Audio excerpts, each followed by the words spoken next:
Subscribe करें और देखें एक दिल दहला देने वाली भूतिया कहानी और बेल आइकॉन दबाना ना भूले। तो चलिए कहानी शुरू करते हैं। मेरा नाम मोहित है। मैं आज लगभग पिछले 5 घंटे से लगातार ड्राइविंग कर रहा हूँ, क्योंकि मैं आज अपने ऑफिस के काम से हरिद्वार से हिमाचल 1 हफ्ते के लिए जा रहा हूँ। मुझे वहाँ अपने ऑफिस की तरफ से ही रहने को घर मिला हुआ है।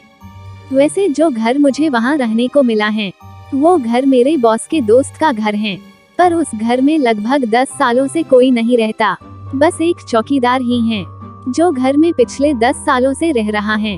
और मेरे वहाँ जाने की खबर पाकर उसने उस घर में सफाई पहले ही करा रखी है। अब हिमाचल में लगभग उस जगह पहुँचने ही वाला हूँ जहाँ मुझे रहना है, पर अब मैं जिस जगह पर हूँ मुझे अब इस जगह से आगे रास्ता पूछते हुए ही जाना होगा, क्योंकि इससे आगे का रास्ता अब गूगल मैप को भी नहीं पता। और रास्ता पूछने के लिए मैं कोई इंसान ढूंढ रहा हूँ, पर पिछले 10 मिनट से मुझे एक भी आदमी नहीं दिखा है। अरे 1 मिनट, वो सामने से शायद एक आदमी चला आ रहा है। फिर उसके बाद उस आदमी के पास आते ही मैंने कहा, अरे भैया जरा सुनना तो, वो आपको पता है कि पुतिन कुटी कहाँ पर है? क्योंकि मुझे जहाँ जाना था लोग उसे पुतिन कुटी के नाम से जानते थे, और मेरे बॉस ने भी मुझसे यही कहा था, वहाँ तुम किसी से भी पुतिन कुटी का नाम पूछ लेना, वो तुमको तुरंत रास्ता बता देंगे। और कुछ ऐसा ही हुआ। मेरे इतना पूछते ही उस आदमी ने मुझे अपने हाथ से इशारा करते हुए कहा, भैया वो जो सामने आपको कच्चा रास्ता दिख रहा है उसी रास्ते से सीधा आगे आधा किलोमीटर चले जाओ, वही है आपकी पुतिन कुटी। पर इतना बोलने के बाद उस आदमी ने अपने चेहरे की रेखा बदली और कहा, भैया जी आपसे एक बात पूछ सकता हूँ क्या? फिर मैंने तुरंत कहा, हाँ भैया जी पूछो। फिर उस आदमी ने कहा, भैया आप उस पुतिन कुटी में क्यों जा रहे हैं? क्योंकि उसमें तो कोई भी नहीं रहता, बस एक बुढ़ा चौकीदार ही रहता है, और मुझे तो वो चौकीदार भी कुछ सही नहीं लगता।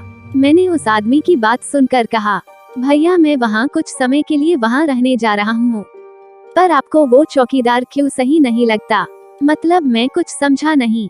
फिर उस आदमी ने कहा, भैया लोग कहते हैं कि वो पुतिन कुटी भूतिया हैं, और उस चौकीदार के अलावा कोई वहाँ नहीं रह पाता, खुद उस पुतिन कुटी का मालिक भी नहीं। उस आदमी की बात सुनकर मैंने हंसते हुए कहा, अरे भाई आज के जमाने में भी आप कहाँ भूत भूत के चक्कर में पड़े हैं, और वैसे आप मजाक बहुत बढ़िया कर लेते हैं। अच्छा मैं चला हूँ, और हाँ रास्ता बताने के लिए आपका धन्यवाद। इतना बोलकर मैंने अपनी गाड़ी शुरू करी और चल दिया उस पुतिन कुटी की ओर। फिर उसके बाद लगभग 5 मिनट में वहाँ पहुँच भी गया, और मैं जैसे ही वहाँ पहुँचा तो मैंने देखा जहाँ मुझे रहना था वो पुतिन कुटी वो देखने में बड़ी ही पुरानी लग रही थी। और शायद वो देखने में इसलिए पुरानी लग रही थी क्योंकि लगभग 10 या 12 सालों से इसमें पेंट नहीं हुआ होगा। मैंने वहाँ पहुँचते ही अपनी गाड़ी का हॉर्न मारा, क्योंकि उस पुतिन कुटी का गेट अंदर से बंद था। मैं बाहर गाड़ी में बैठे बैठे बस यही सोच रहा था कि इसका नाम किसने रखा होगा, क्योंकि ये देखने में एक महल जैसा है, पर नाम पुतिन कुटी। मैं यही सब सोच रहा था, तभी मैंने देखा एक बूढ़ा आदमी उस घर से निकलकर बाहर आया, और उसने आकर फिर गेट खोला और कहा, आ जाओ साहब जी। उसके बाद मैं अपनी गाड़ी गेट के अंदर ले गया। फिर मैंने गाड़ी वही खड़ी करी, और जैसे ही मैं अपना बैग लेकर अंदर जाने को हुआ तभी पीछे से चौकीदार ने कहा, रुकिए साहब जी, मैं आपको आपका कमरा दिखा देता हूँ। फिर उसके बाद वो बूढ़ा चौकीदार मेरे आगे आगे चलने लगा और मैं उसके पीछे पीछे। पर जैसे ही मैंने उस घर को अंदर से देखा तो मेरी आंखें फटी की फटी रह गई, क्योंकि वो घर नहीं था बल्कि एक महल था। उसके बाद वो चौकीदार मुझे मेरे कमरे तक ले गया, और वो जैसे ही वापस जाने को हुआ तभी मैंने उससे कहा, अरे काका यहाँ कोई आसपास ढाबा है क्या? फिर उस चौकीदार ने कहा, जहाँ से तुम अभी आए थे उधर से ही उल्टे हाथ की तरफ मुड़ जाना, वहाँ एक ढाबा है। फिर उसके बाद मैं अपना सामान वही अपने कमरे में रखकर सीधा अपनी गाड़ी से ढाबे की तरफ निकल गया, और थोड़ी ही देर बाद ही मैं वहाँ पहुँचकर खाना खाने लगा। और जैसे ही मैं खाना खाकर वापस जाने को हुआ तभी मुझे उस ढाबे वाले ने कहा, भैया आप किस तरफ जा रहे हैं? अगर आप नीचे की तरफ जा रहे हैं तो इस लड़के को भी नीचे तक छोड़ देना। फिर मैंने कहा, नहीं भैया मैं तो उस पुतिन कुटी की तरफ जा रहा हूँ।